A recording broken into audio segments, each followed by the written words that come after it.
Kita bisa melihat orang-orang yang sampai hari ini sudah bertahun-tahun menikah dan tidak dikasih anak. Bagaimana perasaan dia? Sedih bercampur cemas. Dia takut tidak akan ada yang melanjutkan warisan orang tua. Dia takut tidak ada yang mendoakan ayah bundanya. Dia takut dengan meninggal maka terputus segala-galanya. Anak adalah perhiasan dunia. Antum punya rumah besar.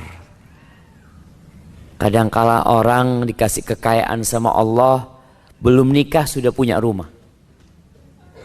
Belum nikah. Masya Allah. Dia masuk rumahnya bosan dia. Karena sendirian.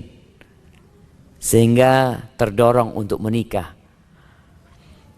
Setelah menikah 2, 3 tahun, 4 tahun, 5 tahun, padahal rumah dia terdiri dari 7 kamar. Tapi kamar-kamar itu kosong, tidak ada penghuninya. Dia terus berdoa memohon anak sama Allah Subhanahu wa taala. Ya. Allah mengatakan al-malu wal banun zinatul hayatid dunya.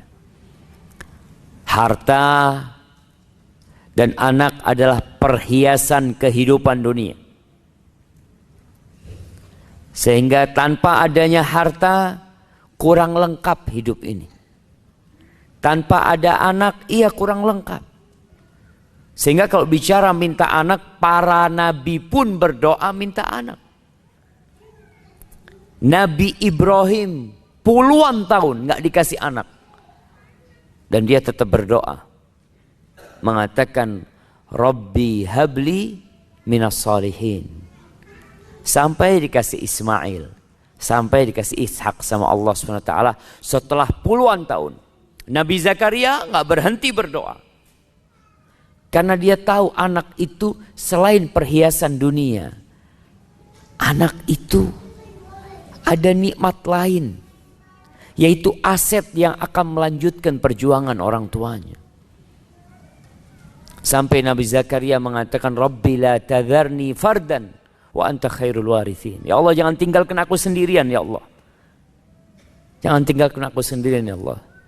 Sedangkan kau yang paling baik yang mewarisi. Akhirnya dikasih anak namanya Yahya.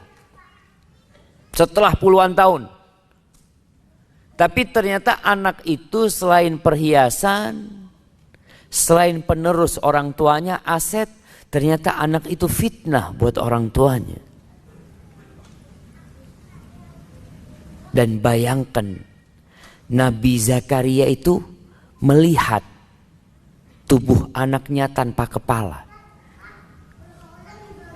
Nabi Yahya yang ditunggu puluhan tahun ternyata ditebas lehernya, disembelih, dihadiahkan kepalanya kepada seorang pelacur. Bapaknya masih hidup. Melihat jasad Nabi Yahya tanpa kepala. Supaya kita tahu anak itu juga ujian. Fitnah buat orang tuanya. Nggak punya anak difitnah, punya anak difitnah.